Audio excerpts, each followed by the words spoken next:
네, 오늘은 우리 본문 말씀을 통해서 이 증인들에게 주신 능력이라는 제목으로 함께 말씀을 나누도록 하겠습니다. 지난주에 이어서 오늘도 우리 사도행전의 말씀을 함께 읽었습니다.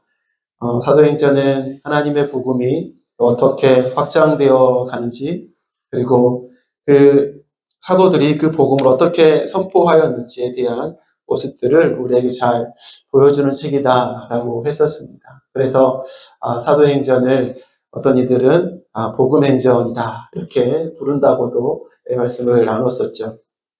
이처럼 사도행전은 하나님의 복음의 확장을 우리에게 보여줍니다.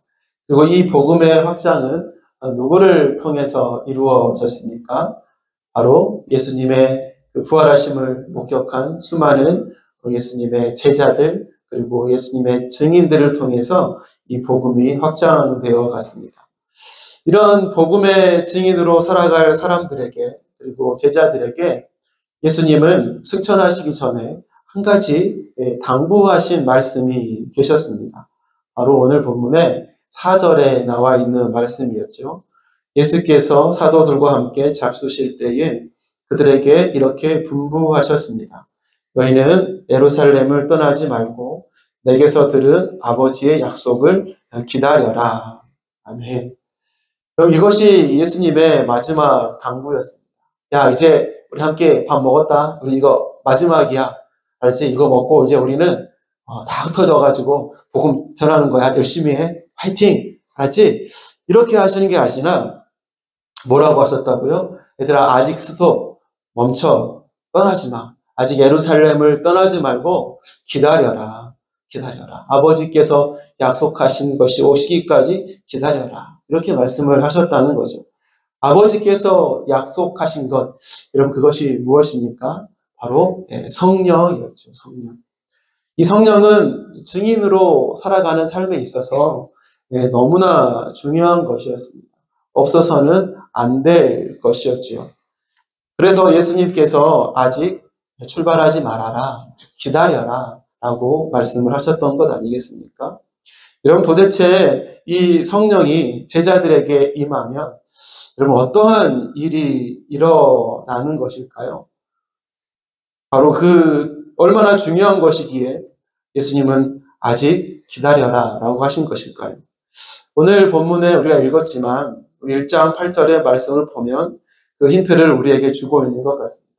그러나 성령이 너희에게 내리시면 어떻게 해요? 너희는 능력을 받고 예루살렘과 온 유대와 사마리아에서 그리고 마침내 땅끝에까지 이르러 내 증인이 될 것이다. 이렇게 말씀하고 있는 것입니다. 성령이 임하면 능력을 받는다라는 거죠.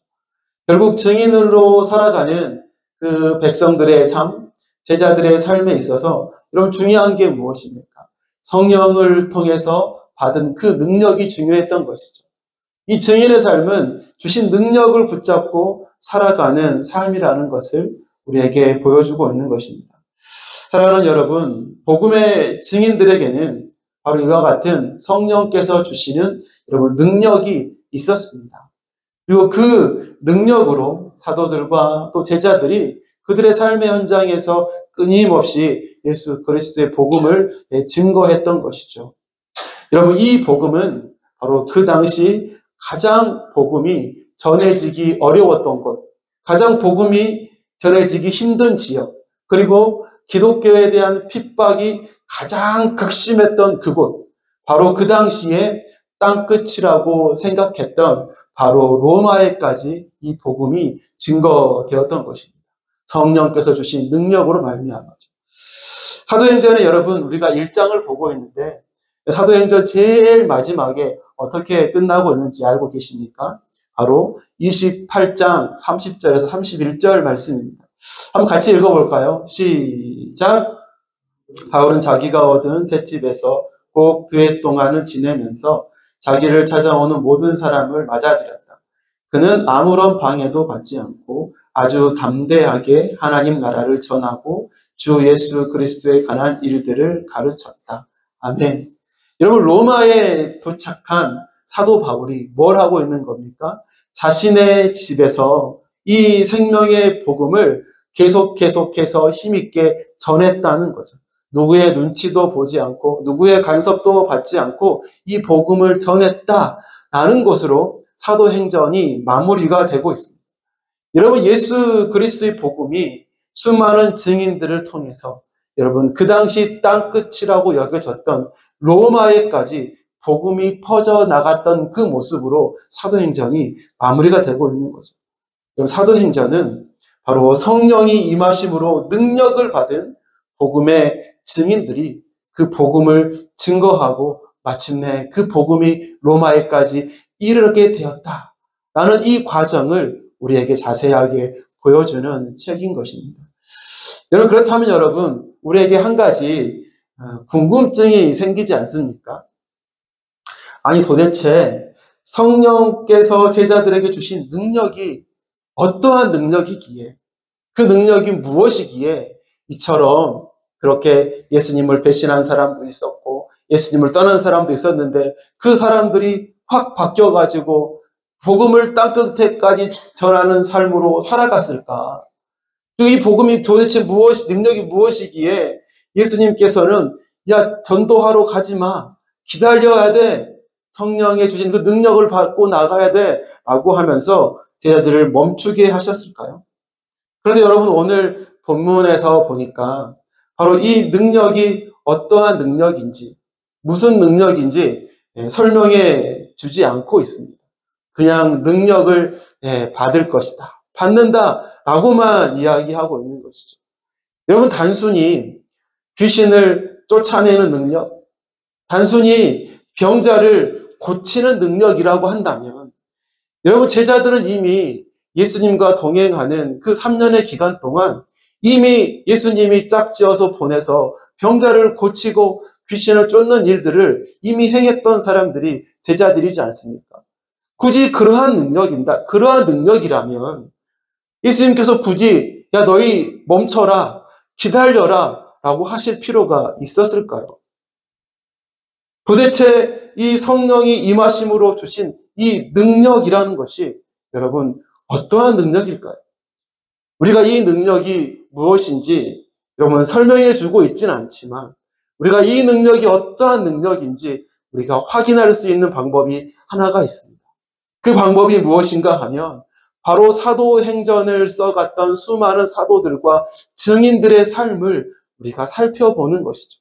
성령이 임하여서 내가 그 능력을 받고 복음의 증인으로 살아갔던 그 복음의 증인들의 삶을 우리가 살펴봤을 때, 성령이 임하심으로 그들이 받은 능력이 바로 이러한 능력이겠구나, 우리는 확인해 볼 수 있다는 것입니다.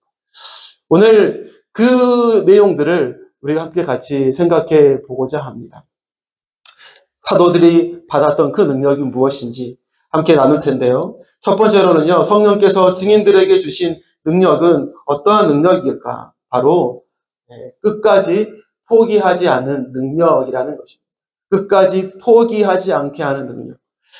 여러분, 예수님께서 십자가에 달려서 돌아가셨습니다.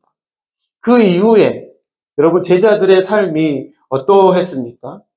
그렇게 3년간 예수님과 동행하면서 예수님이 행하신 수많은 기적을 다 보고 체험한 제자들이었는데 예수님이 죽으시자 여러분 그들이 달려왔던 그 삶의 방향을 여러분 잃어버렸어요. 예수님을 힘있게 전도하고 증거하는 삶이 아니라 다시금 그 자리에 멈춰서 과거로 돌아가 버리는, 과거의 내 모습으로 돌아가 버리는 그런 포기해버리는 모습들을 제자들이 우리에게 보여주지 않았나요? 예수님께서 베드로를 부르셨을 때에 야, 나는 너를 사람을 낚는 어부가 되게 할 거다 라고 하시면서 부르셨어요. 근데 여러분, 예수님이 죽으시자 여러분 베드로가 어떻게 했습니까? 요한복음 21장 3절에 보니까 시몬 베드로가 나는 물고기 잡으러 가노라 하니 그들이 우리도 함께 가겠다 하고 나가서 배에 올랐다. 이렇게 말씀하고 있는 것이죠. 여러분, 이렇게 7명의 제자들이 3년 전의 삶으로 예수님은 사람을 낚는 어부가 되게 하겠다고 걔를 붙들어서 3년간 동행하면서 훈련시켰는데 나는 이제 사람을 낚는 어부가 아니라 그냥 예전처럼 물고기 낚는 어부가 되겠다라고 하며 과거로 돌아가 버리지 않았습니까? 어떤 제자는요, 예수님의 부활을 믿지 못하는 제자들까지 있었다는 거죠.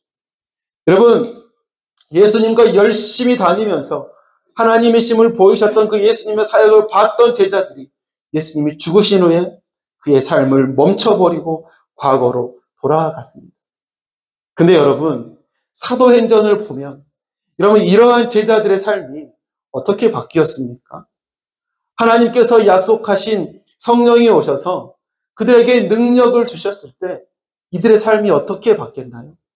이제는 포기하지 않고 과거로 돌아가지 않고 끝까지 증인의 삶을 살아가는 삶으로 그들의 삶이 바뀌게 되었음을 우리는 사도행전을 통해서 보게 되는 것입니다. 여러분, 초대교회에 엄청난 교회에 대한 핍박이 있었잖아요. 수많은 사람들이 잡혀갔고요. 수많은 사람들이 끌려가고 감옥에 갇혀오고 모진 고난들을 다 당했습니다.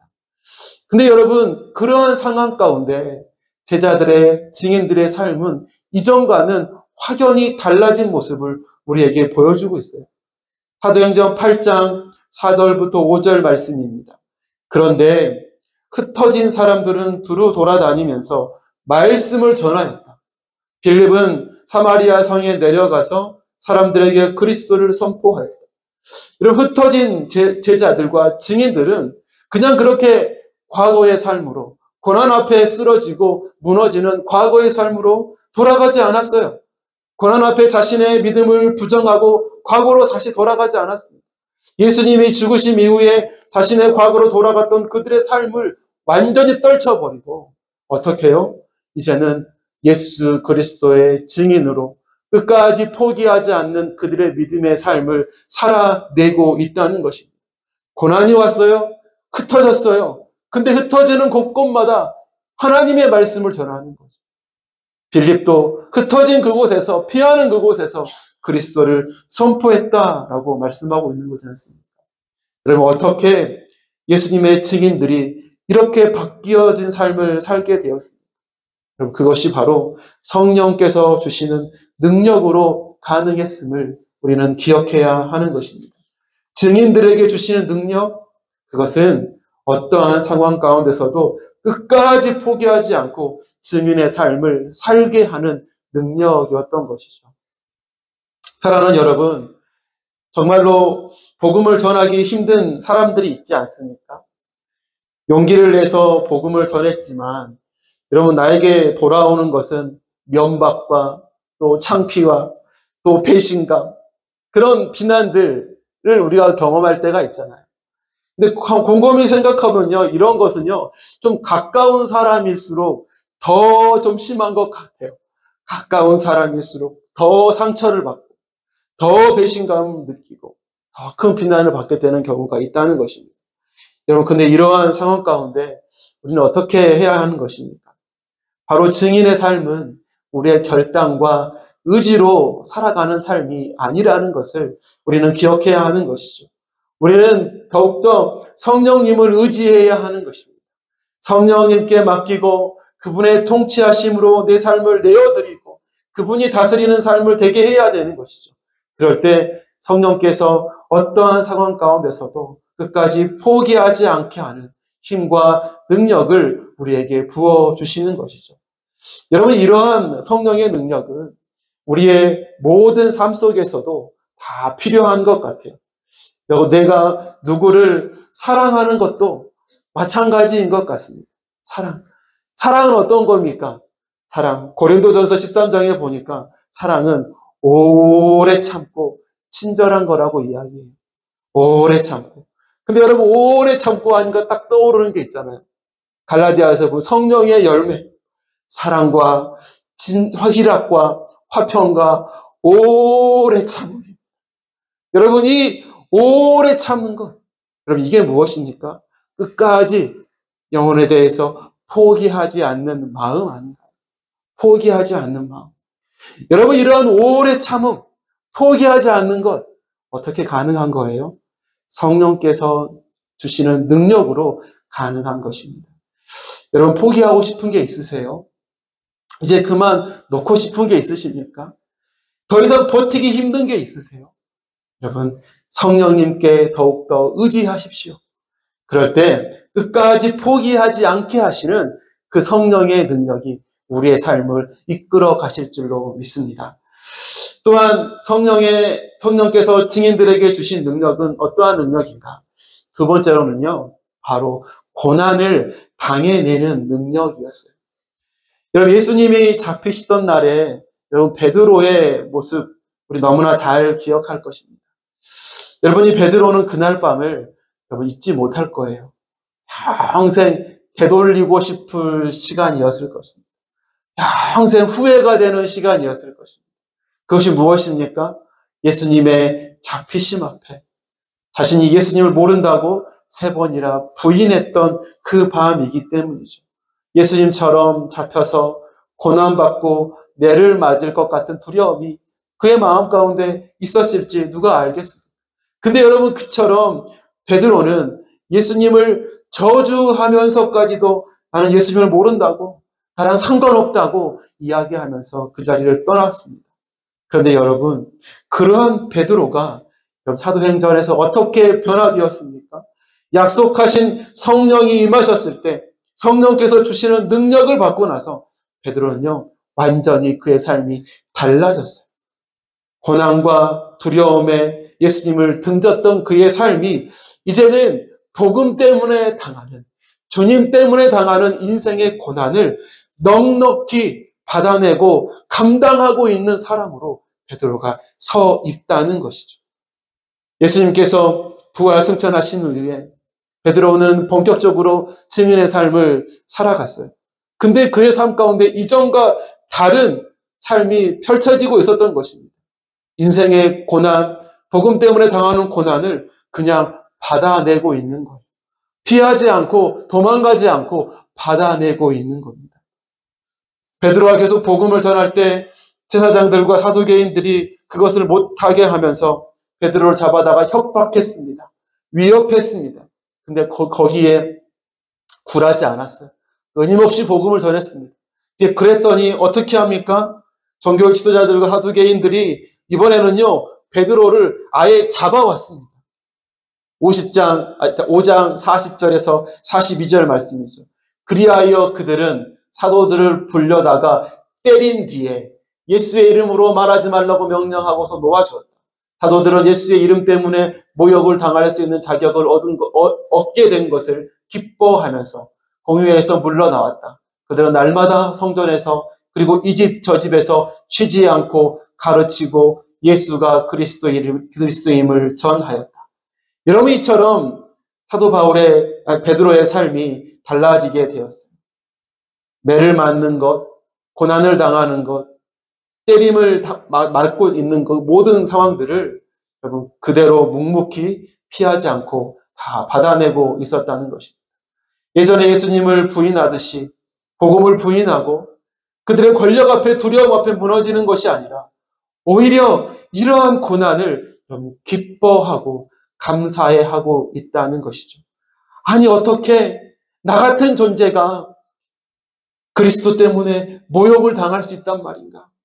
내가 예수님을 위해서 고난받았다. 이것이 나에게 기쁨이고 영광이노라. 라고 하면서 찬양하고 돌아가면서 쉬지 않고 계속 그리스도를 전하는 삶을 살아가고 있다는 것이죠. 여러분, 베드로의 삶이 어떻게 이렇게 바뀔 수 있었습니까? 증인들에게 닥친 고난과 위기를 피하지 않고 담담히 감당할 수 있게 된 거예요. 그것이 바로 성령께서 주신 능력이었음을 우리는 기억해야 하는 것입니다. 고난을 당해내게 하는 능력, 고난을 견뎌내게 하는 능력, 그 능력으로 사도들은 땅 끝까지 이르러 복음을 증거했던 것이죠.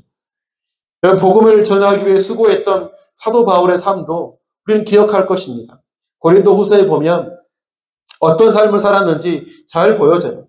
유대 사람들에게 마흔에서 하나를 뺀 매를 맞은 것이 5번이요, 채찍으로 맞은 것이 3번이요, 돌에 맞은 것이 1번이요, 파선을 당한 것이 3번이요 밤낮 꼬박 하루를 망망한 바다를 떠다녔습니다. 라고 고백하고 있잖아요. 엄청난 고난들을 사도 바울은 담대히 그냥 덤덤하게 그 모든 것을 감당해 온 삶을 살았노라 고백하고 있는 것이죠. 어떻게 이런 험한 삶을 살아갈 수 있었습니까? 이것이야말로 성령께서 주신 능력이었음을 우리는 기억해야 하는 것이죠. 고난을 당해내게 하는 능력이었던 것입니다. 사랑하는 여러분, 우리가 그리스도의 증인으로 살고자 할 때, 또한 사랑하는 사람들에게 또 가족들에게 복음을 전하고자 할 때 우리를 이처럼 힘들게 하고 또 어렵게 하는 고난들과 장애물들이 우리의 삶에 수없이 놓일 수 있습니다. 여러분, 그럴 때 우리 어떻게 해야 하는 것입니까? 바로 우리와 함께 계시는 성령님을 더욱더 붙들고 의지해야 하는 것이죠. 그럴 때 성령께서 우리에게 고난을 당해낼 능력을 우리에게 허락하여 주시는 것입니다. 많은 사람들이 성령께서 주시는 능력으로 여러분 내 삶이 모든 문제거리가 내 삶에서 다 사라지기를 바라고 기대합니다. 이것이 성령의 능력이다라고 생각하죠. 문제가 없는 삶, 앞에 장애물이 없는 인생을 생각하는 것입니다. 누군가 나에게 돌을 던지고 비난할 때 그것이 나에게 다가오는 것이 아니라 그것이 다시금 돌아가서 부메랑처럼 던진 사람에게 가서 톡 꽂히기를, 이것이 성령의 능력이다, 나를 지켜주신 능력이다 라고 기대하는 사람도 있는 것이죠. 그런데 성령께서 주신 능력은 그런 능력이 아닙니다. 오히려 돌과 비난과 고난을 다 받아내게 하는 능력이라는 것을 우리가 기억해야 하는 것이죠. 아프고 힘들지만 피하지 않고 견디고 이기게 하는 능력을 여러분 주시는 것입니다. 더 나아가서 이 고난이 나에게 유익한 것임을 여러분 깨달아서 묵묵히 고난을 받아내게 하는 능력을 성령께서 주시는 것이죠. 고난과 어려움 가운데 여러분 계십니까? 더욱 성령님을 의지하십시오.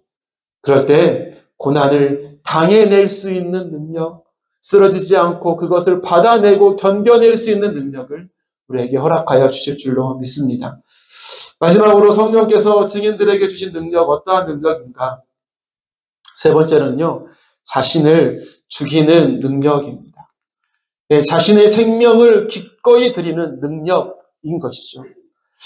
주님의 증인들은요, 고난을 당해내는 능력을 여러분 뛰어넘어서 복음을 위해서 자신의 생명을 드릴 수 있는 능력을 여러분 가진 사람들이었어요. 초대교회에 7명의 집사님들이 계셨습니다.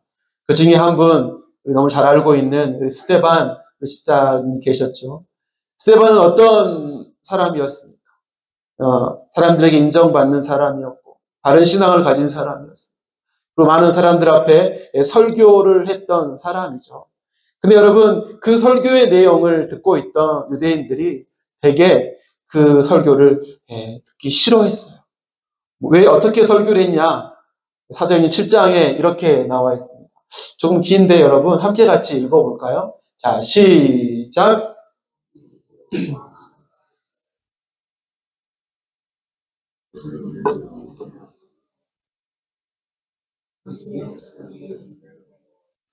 하고 있습니다. 당신들의 조상들이 박해하지 않는 예언자가 한 사람이라도 있었습니까? 그들은 의인이 올 것을 예언한 사람들을 죽였고 이제 당신들은 그 의인을 배반하고 죽였습니다. 당신들은 천사들이 전하여 준 율법을 받기만 하고 지키지는 않았습니다. 그들이 이 말을 듣고 격분해서 스데반에게 이를 갈았다. 아멘. 여러분, 이런 설교를 했습니다. 이런 설교를 듣고 있는 사람들 마음이 어땠을까요? 회개와 반성이 아니라 격분했다, 화를 냈다, 이를 갈았다 라고 이야기하잖아요. 어떤 사람은 이미 저 설교를 듣고 있으면서 손에 돌을 이미 들고 있는 사람도 있었을지 모르겠습니다. 근데 여러분, 이러한 상황 가운데 사람들이 화를 내고 이를 갈고 있는 그런 살기를 느낀 그 순간이라면 여러분, 살기 위해서 스데반은 어떻게 해요? 설교를 멈췄어야죠. 그런데 여러분, 스데반은 그 상황 가운데 어떻게 하고 있었습니까? 사도행전 7장 55절 56절입니다. 그런데 스데반이 성령이 충만하여 하늘을 쳐다보니 하나님의 영광이 보이고 예수께서 하나님의 오른쪽에 서 계신 것이 보였다. 그래서 그는 보십시오, 하늘이 열려 있고 하나님의 오른쪽에 인자가 서 계신 것이 보입니다 하고 말하였다. 여러분, 멈추지 않았어요. 계속해서 예수 그리스도에 대한 복음의 설교를 끊임없이 했던 것입니다. 결국 설교를 다 마치지 못하고 스데반은 돌에 맞아 순교하게 되었어요. 스데반은 성령 충만함으로 성령께서 주신 능력을 받고 보니 복음을 위해서 자신을 드릴 수 있는, 복음을 위해서 자신을 죽일 수 있는 능력이 그에게 생기게 되었던 것이죠. 여러분, 스데반뿐만일까요? 사도 바울은 어떤가요? 예루살렘으로 가면 당연히 잡혀서 옥에 갇힐 줄을 알고 많은 사람들이 가지 말라고 사도 바울을 뜯어 말렸습니다. 가면 안 돼. 가면 안 돼. 가면 잡힐 거야. 고난받을 거야. 죽을 수도 있어. 근데 여러분, 사도 바울은 복음을 위해서 기꺼이 죽을 수 있는 그 마음, 그 능력이 그에게는 있었던 사람이죠. 사도행전 20장 24절에 그러나 내가 나의 달려갈 길을 다 달리고 주 예수께 받은 사명 곧 하나님의 은혜의 복음을 증언하는 일을 다하기만 하면 나는 내 목숨이 조금도 아깝지 않습니다. 사도 바울에게는 복음을 위해서 자신의 목숨을 드릴 수 있는 능력이 있었어요. 자신을 죽일 수 있는 능력이 있었습니다. 자신을 포기하고 내려놓을 수 있는 능력이 있었습니다. 복음을 위해서, 영혼을 위해서. 이것이 바로 성령이 주시는 능력이었음을 우리는 기억해야 하는 것입니다. 사랑하는 여러분, 사랑하는 사람들에게, 또 사랑하는 이웃과 또 가족들에게 여러분, 증인의 삶을 살기 위해서 우리는 바로 이러한 성령의 능력을 강구해야 하는 것입니다. 부지런히 성령님을 더욱 의지해야 하는 것이죠. 그렇게 우리 자신을 죽이는 삶을 우리는 살아가야 하는 것입니다. 복음을 위해서, 하나님을 위해서 말이죠.